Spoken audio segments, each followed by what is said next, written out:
12 ராசிகள்லேயே ஒரு வரப்பிரசாதமான ராசி அப்படின்னா இந்த விருச்சக ராசி என்பர்களை சொல்லலாம். ஏன்னா இந்த ராசியில் சூரியன், சந்திரன், குரு போன்ற முக்கிய கிரகங்களுடைய நட்சத்திரங்கள் அடங்கியிருக்கு. அதனால் ஆளும் திறமை உள்ளவங்களாக, மனோபாவம், தாயோட அன்பு அரவணைப்பு உள்ளவங்களாக, குருவோடைய ஆசி நிறைந்தவங்களாக இந்த விருச்சிக ராசி என்பர்கள் இருப்பாங்க அப்படின்னே சொல்லலாம். பெரிய பெரிய விஐபிகளோட அறிமுகம் இந்த விருச்சிக ராசி என்பர்களுக்கு டக்கு டக்குன்னு கிடைக்கும். அப்படி அறிமுகமே இல்லைனா கூட அவங்கள சார்ந்து இவங்க இருப்பாங்க அப்படின்னே சொல்லலாம். ஜாதகத்தில் நல்ல ஒரு கிரக அமைப்பு மட்டும் உங்களுக்கு இருந்தது, தசாபுத்தி கோச்சார ரீதியான பலன்கள் ரொம்ப சாதகமாக இருந்தது அப்படின்னா எடுக்கிற காரியங்கள் இவங்களுக்கு வெற்றியாக அமையும். அதோட கூட குரு புதன் சேர்க்கை ஏற்படும் போது இவங்களுடைய குழந்தைகளால் ஏதாவது சின்ன சின்ன இடர்பாடுகள் வரும், குடும்பத்தில் சின்ன சின்ன பாதிப்புகள் ஏற்படும், கொஞ்சம் மூடத்தனமான காரியங்கள் செய்யக்கூடிய ஒரு சூழ்நிலை பெரும்பாலும் இந்த விருச்சிக ராசி என்பர்களுக்கு ஏற்படும் அப்படின்னு சொல்லலாம். இவங்களுடைய சுபாவமே பார்த்திங்கன்னா கொஞ்சம் முரட்டு சுபாவமாக இருக்கும். ஆனால் எல்லாருக்கிட்டையுமே கொஞ்சம் இனிமையாக பேசுவாங்க. இந்த கோபம் இருக்கிற இடத்துல தான் குணம் இருக்கும் அப்படின்னு சொல்லுவாங்க பார்த்தீங்களா. வெளியில் பார்க்குறதுக்கு டெரராக தான் இருப்பாங்க, ஆனால் நல்ல குணவான்களை இந்த விருச்சிக ராசி என்பர்கள் இருப்பாங்க அப்படின்னே சொல்லலாம். ஏன்னா சந்திரன் செவ்வாய் தீராத உடல் ரீதியாக, ஆரோக்கிய ரீதியாக சின்ன சின்ன பிரச்சனைகள் இவங்களுக்கு ஏற்படும் அப்படின்னே சொல்லலாம். மன ரீதியாக ஒரு இனம் புரியாத பயம் இவங்களுக்கு கொஞ்சம் இருந்துக்கிட்டே இருக்கும். ஒரு முக்கியமான முடிவு எடுக்கும்போது கொஞ்சம் பயந்துப்பாங்க. இந்த முடிவு எடுக்கலாமா வேண்டாமா, ஒரு முக்கியமான தொழிலே ஆரம்பிக்க போகிறாங்க அப்படின்னா கூட ஒரு பயந்த சுபாவம் இவங்களுக்கு ஏற்படும் அப்படின்னு சொல்லலாம். செவ்வாய் என்பதனால தைரியம் கொஞ்சம் இருக்கும், இருந்தாலும் முக்கியமான முடிவுகள் எடுக்கும்போது நம்ம கரெக்டாக செயல்படுறோமா அப்படிங்கிற மாதிரி ஒரு விதமான பயம் ஏற்படும் அப்படின்னே சொல்லலாம்.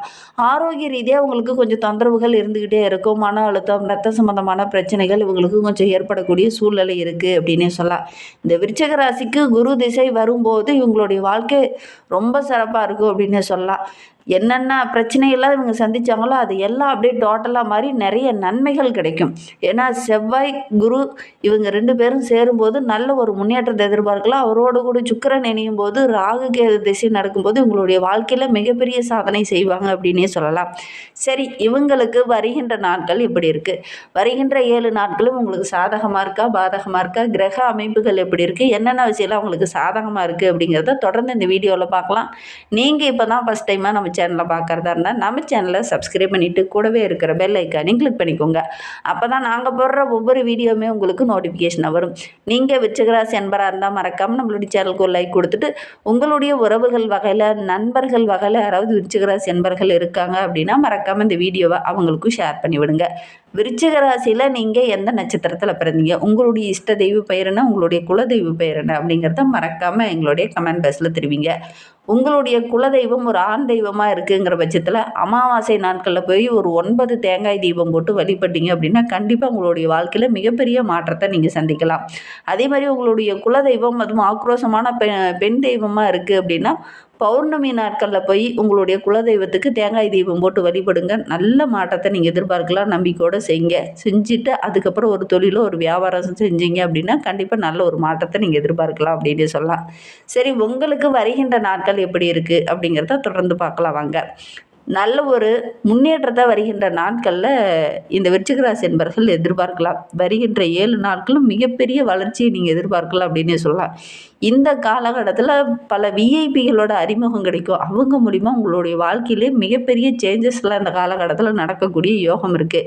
ஏன்னா உங்களுடைய ராசி அதிபதி குரு செவ்வாயோடைய சேர்க்கை ஏற்படுது, அதோட கூட சனியோடைய பார்வை இருக்கிறது, சூரியன் சுக்கிரன் புதனோடைய இணைவு இருக்கிறது, இதெல்லாம் மிகப்பெரிய ப்ளஸ்ஸாக உங்களுக்கு அமைந்திருக்கு அப்படின்னு சொல்ல. இதோட இணைவு இருக்கிறதுனால நல்ல ஒரு முன்னேற்றத்தை இந்த காலகட்டத்தில் இந்த விருச்சிக ராசி என்பவர்கள் எதிர்பார்க்கலாம் அப்படின்னு சொல்லலாம். கடந்த காலத்தில் கடன் தொல்லையால் பாதிக்கப்பட்டு இருந்த நம்மளுடைய விருச்சிக ராசி என்பவர்களுக்கு அந்த கடன் தொல்லையெல்லாம் கொஞ்சம் குறையும். காலகட்டத்தில் போதிய அளவு உங்களுக்கு தன வரவு தாராளமாக கிடைக்கும். குடும்பத்துக்குள்ளே நல்ல ஒரு நிம்மதி இருக்கும். ஒரு சில இளைய சகோதரர்களால் இந்த காலகட்டத்தில் உதவிகரம் கிடைக்கும் அப்படின்னே சொல்லலாம். புதிய தொழில் தொடங்கலாமா அப்படிங்கிற மாதிரி முயற்சியில் இந்த காலகட்டத்தில் இறங்குவீங்க. அதற்கான நிதி உதவி இல்லையே என்ன பண்ணுறது அப்படின்னு புலம்புற நேரத்தில் ஒரு சில உதவிக்கரங்கள் இந்த காலகட்டத்தில் உங்களுக்கு கை கொடுக்கும்.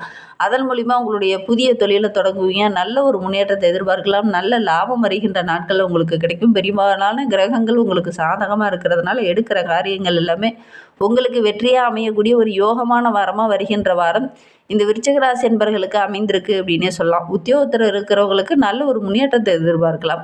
அலுவலகம் சம்மந்தமான விஷயங்கள்லாம் இந்த காலகட்டத்தில் வெளிநபர்கிட்ட கொஞ்சம் கூற வேண்டாம். அலுவலகம் சார்ந்த விஷயங்களில் வெளிநபர்கிட்ட சொல்லும்போது சின்ன சின்ன இடர்பாடுகள், பிரச்சனைகள் அவங்களால வரக்கூடிய சூழல் இருக்கிறதுனால முடிந்த அளவுக்கு அலுவலகம் சம்மந்தமான பிரச்சனைகளை வெளியில் சொல்லாமல் இருக்கிறது உங்களுக்கு நல்லது அப்படின்னே சொல்லலாம். முக்கியமான தேவை இருக்குது அப்படின்னா அதெல்லாம் இந்த காலகட்டத்தில் ஒவ்வொன்றா நிறைவேற ஆரம்பிக்கும். அதே மாதிரி திருமண வயதில் இருக்கக்கூடிய விருச்சிக ராசி என்பர்கள் ரொம்ப நாளாக நான் வரன் தேடிட்டு இருக்கேன், ஆனால் நல்ல ஒரு வரனே எனக்கு அமைய மாட்டேங்குது அப்படின்னு கவலைப்பட்டுட்டு இருந்தவங்களுக்கு நல்ல ஒரு வரன் அமையக்கூடிய ஒரு யோகமான காலகட்டமாக வருகின்ற நாட்கள் அமைந்திருக்கு. ஒரு சிலருக்கெல்லாம் வரனே அமையல அப்படின்னு அதனால் ஒரு சிலருக்கு மன அழுத்தம்லாம் ஏற்பட்டிருக்கும். அதெல்லாம் இந்த காலகட்டத்தில் சரியாக போகுது. திருமண முயற்சிகளில் இந்த காலகட்டத்தில் ஈடுபட்டீங்க அப்படின்னா நல்ல ஒரு வரன் அமையக்கூடிய யோகம் இருக்குது. தொழிலுக்காக முயற்சி பண்ணிங்கன்னா இன்னும் ஒரு நல்ல ஒரு முன்னேற்றத்தை எதிர்பார்க்கலாம். ஏன்னா இந்த காலகட்ட கிரக அமைப்புகள் உங்களுக்கு சாதகமாக இருக்குது. திருமணத்தோட தொழில் இந்த காலகட்டத்தில் செய்யலாம் அப்படின்னு இறங்குனீங்கன்னா நல்ல ஒரு ஹை பீக் எதிர்பார்க்கலாம். அதே மாதிரி வாடகை வீட்டில் இருக்கிறவங்களாம் சொந்த வீடு கட்டி குடிபெயரக்கூடிய யோகம் இருக்குது. அடமானம் வச்ச பொருளெல்லாம் மீட்கக்கூடிய ஒரு யோகம் இந்த விருச்சிக ராசி என்பர்களுக்கு இந்த காலகட்டத்தில் இருக்குது அப்படின்னே சொல்லலாம். கடன் தொல்லை குறையும். பொதுவாகவே விருச்சிக ராசி என்பர்கள் கடன் வாங்கலாங்க அப்படின்னா அந்த கடனை அடைக்கிறதுக்கு ரொம்ப கஷ்டப்பட வேண்டிய ஒரு சூழ்நிலை ஏற்படும். ஆனால் இந்த காலகட்டத்தில் அந்த கடனெல்லாம் அடைச்சிட்டு ஒரு நிம்மதியான வாழ்க்கையை இந்த விருச்சிக ராசி என்பர்கள் வாழ போகிறாங்க அப்படின்னு கூட சொல்லலாம். அந்த அளவுக்கு கிரக அமைப்புகளும் ரொம்ப சாதகமாக இருக்குது அப்படின்னே சொல்லலாம். பெரும்பாலான கிரகங்கள் இந்த காலகட்டத்தில் உங்களுக்கு சாதகமாக இருக்குது. அதுவும் உறவுகளால் ஒரு சில இடத்துல சின்ன சின்ன பிரச்சனைகள் மன கஷ்டங்கள்லாம் இருந்திருக்கும். எந்த இடத்துல நீங்கள் பிரச்சனையை சந்திச்சிங்களோ அதே இடத்துல உங்களுக்கு நல்ல ஒரு அங்கீகாரம், நல்ல ஒரு பாராட்டுலாம் கிடைக்கக்கூடிய யோகம் இருக்குது. சகோதர சகோதரிகளை உங்களை புரிஞ்சிக்காமல் ஒரு சிலரில் விலகி கூட போயிருந்திருப்பாங்க. அவங்களாம் இந்த காலகட்டத்தில் நட்புக்கரை நீட்டுவாங்க. வெளி உணவுகளை இந்த காலகட்டத்தில் பொதுவாகவே வெளி உணவுகளை இந்த விருச்சிக ராசி என்பர்கள் தவிர்க்கிறது நல்லது. வெளியில் உணவு கிடைக்குது, அதுவும் நல்லா சூடாக கிடைக்குது அப்படின்னா உட்காந்து நல்லா சாப்பிடுவீங்க. அதனால் ஆரோக்கிய ரீதியாக நிறைய தொல்லைகளை அனுபவிக்க வேண்டிய ஒரு சூழ்நிலையெல்லாம் பெரும்பாலும் இந்த விருச்சிக ராசி என்பர்களுக்கு ஏற்படும். அதனால் முடிந்த அளவுக்கு வெளி உணவுகளை தவிர்த்துட்டு ஆரோக்கியமான உணவுகளை எடுத்துக்காங்க. நெருக்கமானவங்ககிட்ட கொஞ்சம் வார்த்தையில் நிதானம் இருக்கட்டும். தடிமனான வார்த்தைகளை டக்கு டக்குன்னு பேசிடுவீங்க. அது ஒரு சில இடத்துல மனக்கசப்பை உண்டு பண்ணிடும். அதனால் வருகின்ற 7 நாட்களும் நெருக்கமானவங்ககிட்ட பேசும்போது கொஞ்சம் மனம் வருந்துற மாதிரி பேசாமல் இருக்கிறது நல்லது. தினமுமே உங்களுடைய வாழ்க்கை இன்னும் சிறப்பாக இருக்கணும் அப்படின்னா தினமுமே காலையில் எந்திரிச்ச உடனே பூஜை அறையில் போய் சிவபுராணம் புக்கு வாங்கிட்டு வந்து உட்காந்து ஒரு 10 நிமிஷம் படிங்க. கண்டிப்பாக நல்ல ஒரு மாற்றத்தை நீங்கள் எதிர்பார்க்கலாம் அப்படின்னே சொல்லலாம். இந்த விருச்சிக ராசியில் பிறந்த 3 நட்சத்திரக்காரர்களுக்கும் அடுத்து வருகின்ற 7 நாட்களும் எப்படி அமைந்திருக்கு அப்படிங்கிறத பார்க்கலாம். விருச்சிக ராசியில் விசாகம் 4ஆம் பாதத்தில் பிறந்தவங்களுக்கு வருகின்ற 7 நாட்களும் நல்ல ஒரு மகிழ்ச்சிகரமான நாட்களாக அமைந்திருக்கு. எடுக்கிற காரியங்கள் எல்லாமே ஓரளவுக்கு வெற்றி அமையும். நல்ல ஒரு யோகமான வாரமாக வருகின்ற வாரம் உங்களுக்கு அமைந்திருக்கு அப்படின்னே சொல்லலாம். பெரும்பாலான கிரகங்கள் உங்களுக்கு ரொம்ப சாதகமாக இருக்கிறதுனால எடுக்கிற காரியங்கள் உங்களுக்கு வெற்றி அமையும். அந்தளவுக்கு கிரக அமைப்புகளும் ரொம்ப சாதகமாக இருக்குது. இந்த காலகட்டத்தில் முக்கியமாக ஒரு சிலர்லாம் பார்த்திங்கன்னா விருந்து, கேளிக்கை நிகழ்ச்சியெல்லாம் கலந்துக்குவீங்க. நண்பர்களோடு எங்கேயாவது வெளியில் போவீங்க. அதெல்லாம் உங்களுக்கு மகிழ்ச்சியை தரக்கூடிய ஒரு விஷயமா அமையும். எல்லா வகையான சிறப்பான பலன்களும் வருகின்ற நாட்களில் இந்த விசாகம் நட்சத்திரக்காரர்களுக்கு கிடைக்கும் அப்படின்னு சொல்லலாம். குறிப்பாக அரசியலில் இருக்கிறவங்களுக்கு வருகின்ற காலகட்டம் ரொம்ப அனுகூலமான காலகட்டம். எதெல்லாம் தாமதமாகி நினைச்சோ அதெல்லாம் இந்த காலகட்டத்தில் நடக்கும். தொழில் சம்பந்தமான முயற்சி எல்லாமே நல்ல ஒரு வெற்றியை தரக்கூடியதாக அமையும். அதே மாதிரி வீட்டுக்கு தேவையான ஆடம்பர பொருளெல்லாம் வாங்கணும் அப்படிங்கிற மாதிரி ஒரு ஆர்வம், ஆசை இந்த காலகட்டத்தில் வரும். உடனே வாங்கவும் செய்வீங்க. உங்களுடைய நண்பர்கள் இந்த காலகட்டத்தில் உதவிகரமாக இருப்பாங்க. அனுச நட்சத்திரத்தில் பிறந்தவங்களுக்கு வருகின்ற 7 நாட்களும் நல்ல ஒரு சிறப்பான நாட்களாக அமைந்திருக்கு. சுபகாரியெல்லாம் வீட்டில் தள்ளி போயிட்டே இருக்குது அப்படின்னு நினச்சவங்க இந்த காலகட்டத்தில் முயற்சி பண்ணிங்க அப்படின்னா கண்டிப்பாக நல்ல ஒரு வரன் அமையக்கூடிய யோகம் இருக்குது. தொழிலில் திடீர்னு நல்ல லாபத்தை பெறலாம். அதே மாதிரி பழைய விஷயங்கள் ஒன்று இந்த காலகட்டத்தில் வரும். இந்த தொழிலே வேணாம் அப்படின்னு அதை விட்டு விலகி வந்தவங்க கூட அந்த தொழில் இந்த காலகட்டத்தில் கையில் எடுப்பீங்க. அதன் மூலிமா நல்ல ஒரு ஆதாயமும் நல்ல ஒரு மகிழ்ச்சியும் இந்த காலகட்டத்தில் உங்களுக்கு கிடைக்கும் அப்படின்னு சொல்லலாம். அரசு வேலைக்காக முயற்சி பண்ணிகிட்டு இருக்கிறவங்களுக்கு நல்ல ஒரு அரசாங்க உத்தியோகமே கிடைக்கக்கூடிய யோகம் இருக்குது. அரசாங்க பணியில் இருக்கிறவங்க நீங்கள் எதிர்பார்த்த அந்த தலைமை பதவி, சம்பள உயர்வு இதெல்லாம் தேடி வர இருக்குது. கரெக்டாக வாய்ப்பை பயன்படுத்திக்கிட்டிங்கன்னா இந்த காலகட்டம் கண்டிப்பாக நல்ல ஒரு முன்னேற்றமான காலகட்டமாக அந்த அனுச நட்சத்திரக்காரர்களுக்கு அமைந்திருக்கு அப்படின்னே சொல்லலாம்.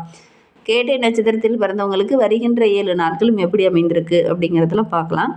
அனைத்து காரியங்கள்லையுமே ஒரு ஈடுபாடோடு இறங்குனீங்க அப்படின்னா கண்டிப்பாக நல்ல ஒரு மேன்மை எதிர்பார்க்கலாம். அதே மாதிரி வருமானம் சிறப்பாக இருக்குது. எண்ணிய எண்ணங்கள் எல்லாமே இந்த காலகட்டத்தில் நிறைவேறும். அரசாங்க சார்ந்த விஷயத்தில் நல்ல ஒரு அனுகூலமான பலன் கிடைக்கும். விரும்பிய பொருளெல்லாம் வாங்குவீங்க. திருமணமாகி ரொம்ப நாளாக குழந்தை பேர் இல்லாதவங்களுக்கு நல்ல ஒரு புத்திர பாக்கியம் கிடைக்கக்கூடிய யோகம் இருக்குது. தனவரவு சிறப்பாக இருக்குது. புதிய தொழில் தொடங்கலாமா அப்படிங்கிற மாதிரி